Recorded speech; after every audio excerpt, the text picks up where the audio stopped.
मित्रों, माता पिता हमारे पहले गुरु होते हैं। उनका प्यार, त्याग और आशीर्वाद ही हमारे जीवन की सबसे बड़ी पूंजी होता है। लेकिन जब वे इस संसार को छोड़कर चले जाते हैं तो उनके स्मरण में लोग उनके चित्र लगाते हैं। परंतु प्रश्न यह उठता है, क्या हमें उनके जाने के बाद उनकी तस्वीर घर में लगानी चाहिए?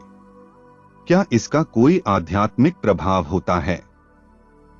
और भगवान शिव इस विषय में क्या कहते हैं?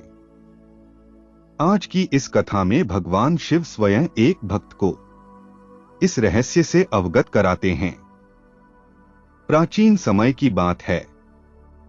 एक युवक था, नाम था आरव। उसके माता पिता का अचानक देहांत हो गया।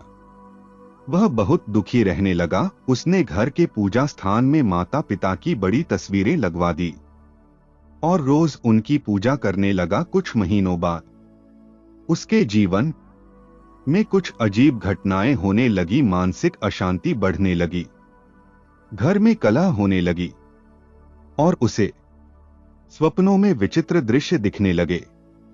वह विचलित हो गया और एक दिन गंगा के किनारे बैठकर रोने लगा। उसने शिवलिंग के आगे प्रार्थना की, हे शिव शंभु, कृपा करके मार्गदर्शन दीजिए।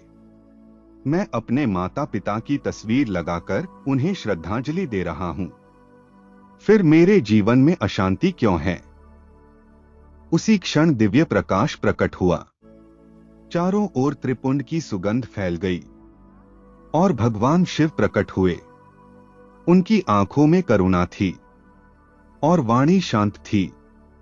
भगवान शिव बोले, वत्स आरव, तुम्हारा प्रेम और श्रद्धा निसंदेह महान है।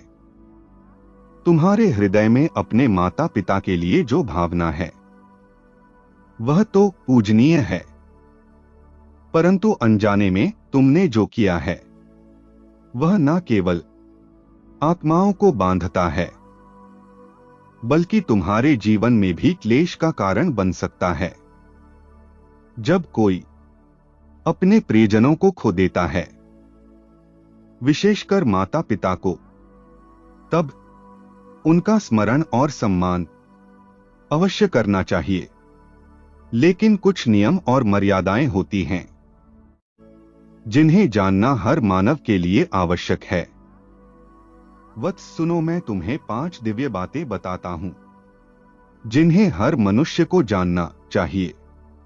वत्स, जब माता पिता इस संसार से विदा हो जाएं, तो यह बातें जीवन को दिशा देती हैं और आत्माओं को शांति प्रदान करती है। ध्यान से सुनो वत्स, जब कोई आत्मा इस शरीर को छोड़ देती है तो उसका उद्देश्य होता है अगले जन्म की ओर बढ़ना, उस यात्रा को पूर्ण करना जो ब्रह्मांड ने उसके लिए तय की है। लेकिन जब हम उस आत्मा की तस्वीरों को अपने पूजा स्थान में रखकर प्रतिदिन उन्हें स्मरण करते हैं, दीप जलाते हैं, फूल चढ़ाते हैं, तो यह प्रेम पूर्ण श्रद्धा कभी कभी एक बंधन बन जाती है। आत्मा जो आगे बढ़ना चाहती है वह हमारे प्रेम के कारण उसी भाव में रुक जाती है। भगवान शिव ने कहा, वत्स, श्रद्धा दिखाओ परंतु उन्हें मुक्त करो। प्रेम में बांधो नहीं, आशीर्वाद में विदा करो। उनके लिए प्रार्थना करो पर उन्हें पकड़कर मत रखो, क्योंकि सच्चा प्रेम वही होता है जो आत्मा की मुक्ति चाहता है, ना कि उसके मोह में रुक जाना। भगवान शिव ने शांत स्वर में कहा, वत्स आरव, यह बात हर गृहस्थ को समझनी चाहिए। जो स्थान ईश्वर की ऊर्जा से भरपूर होता है, जहां मंत्रों की ध्वनि गूंजती है, जहां दीपक की लौ आत्मा को परमात्मा से जोड़ती है, वहां मृत व्यक्तियों की तस्वीरें नहीं लगाई जाती हैं, क्योंकि वह स्थान आत्मा की मुक्ति का केंद्र है, बंधन का नहीं। जब हम पितरों की तस्वीरें उसी स्थान पर रखते हैं जहां हम भगवान का आवाहन करते हैं तो हम अनजाने में दो अलग अलग शक्तियों को एक ही स्थान पर जोड़ देते हैं, जिससे न केवल आत्मा उलझती है बल्कि गृहस्थ जीवन में भी शांति बाधित होती है। ईश्वर का स्थान आत्मा की मुक्ति का केंद्र होता है और पितरों का स्थान स्मरण और श्रद्धा का स्थान होता है। इसलिए ईश्वर और पितरों के स्थान को अलग रखो, श्रद्धा को नियमों के साथ निभाओ ताकि प्रेम भी बना रहे और आत्मा को मुक्ति भी मिल सके। भगवान शिव बोले, वत्स आरव, यदि तुम्हें अपने माता पिता की तस्वीर घर में लगानी ही हो तो ध्यान रखना वह स्थान पूजा स्थल न हो। जहां भगवान का निवास हो वहां केवल उसी शक्ति की उपस्थिति होनी चाहिए जो मोक्ष का मार्ग दिखाती है। माता पिता की तस्वीर को किसी शांत स्थान पर श्रद्धा और स्मृति के रूप में रखो, लेकिन उस स्थान पर दीपक या अगरबत्ती न जलाओ। वह एक श्रद्धांजलि है, आराधना नहीं, क्योंकि पूजा वहां होती है जहां हम ईश्वर को आह्वान करते हैं और स्मृति वहां होती है जहां हम प्रेम पूर्वक किसी को याद करते हैं। भगवान शिव बोले, वत्स, प्रेम और पूजा में अंतर समझो। जो आत्मा जा चुकी है उसे सम्मान दो, लेकिन ईश्वर की उपासना और आत्मा की स्मृति के मार्ग को एक न करो। यही सच्चा धर्म है। भगवान शिव ने कहा, तुम्हारे मन में जो व्याकुलता है वत्स वह तो स्वाभाविक है। माता पिता के जाने के बाद हर संतान यही चाहती है कि वह उनके लिए कुछ कर सके। पितरों की शांति के लिए श्राद्ध और तर्पण ही सर्वोत्तम माध्यम है।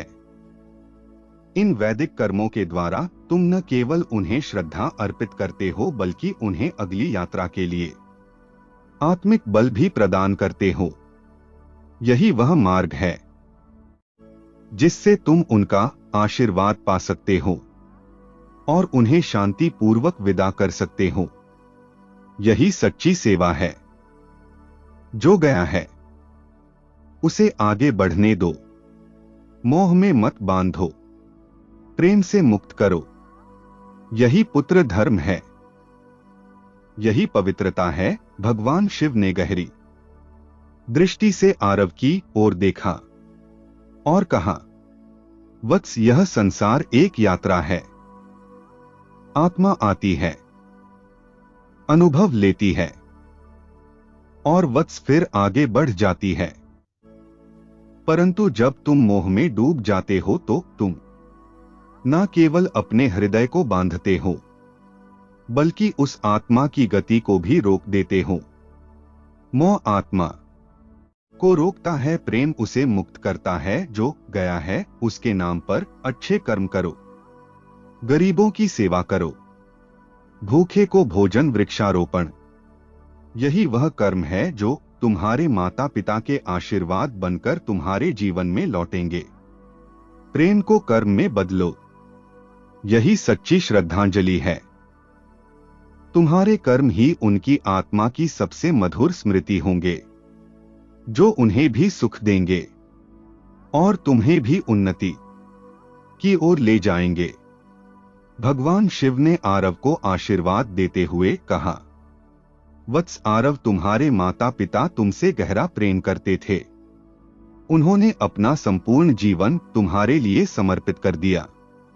अब समय आ गया है कि तुम्हारा प्रेम उन्हें बांधने का नहीं, मुक्त करने का माध्यम बने। यदि तुम अपने घर में सुख और शांति चाहते हो तो पहले उन आत्माओं को शांति दो जो अब इस लोक की नहीं रही। वत्स, श्रद्धा रखना आवश्यक है, पर उसे संयम से जोड़ो और अपने जीवन को ज्ञान से सजग बनाओ। तभी तुम्हारा प्रेम सच्चा कहलाएगा। आरव ने भगवान शिव के उपदेशों को हृदय से स्वीकार किया। उसने अपने माता पिता की तस्वीर को पूजा स्थान से अलग एक शांत कोने में स्थान दिया, जहां बस स्मृति थी आराधना नहीं। हर वर्ष वह श्राद्ध करता, तर्पण करता और उनके नाम पर गरीबों की सेवा करता रहा। धीरे धीरे उसके घर में फिर से सुख और शांति लौट आई। नकारात्मक ऊर्जा समाप्त हुई, मानसिक अशांति मिट गई और सबसे बड़ी बात, भगवान शिव की कृपा से उसका मन भी शांत हुआ और आत्मा भी। क्योंकि जब प्रेम मोह से ऊपर उठता है तो वह मुक्ति बन जाता है, और जब श्रद्धा ज्ञान से जुड़ती है तो जीवन में शांति लौटती है। इस कथा से हमें यह सीख मिलती है कि माता पिता की आत्मा को बांधना नहीं, मुक्त करना चाहिए। पूजा स्थान में केवल ईश्वर की तस्वीर होनी चाहिए। यदि मृतकों की तस्वीर लगानी हो तो उसे आराधना का केंद्र न बनाएं। उनके नाम पर श्राद्ध, तर्पण और सेवा करना, यही है सच्ची श्रद्धांजलि। मोह नहीं, समर्पण और प्रेम से उन्हें विदा करो, क्योंकि यही तुम्हारा कर्तव्य है। यही सच्चा पुत्र धर्म है।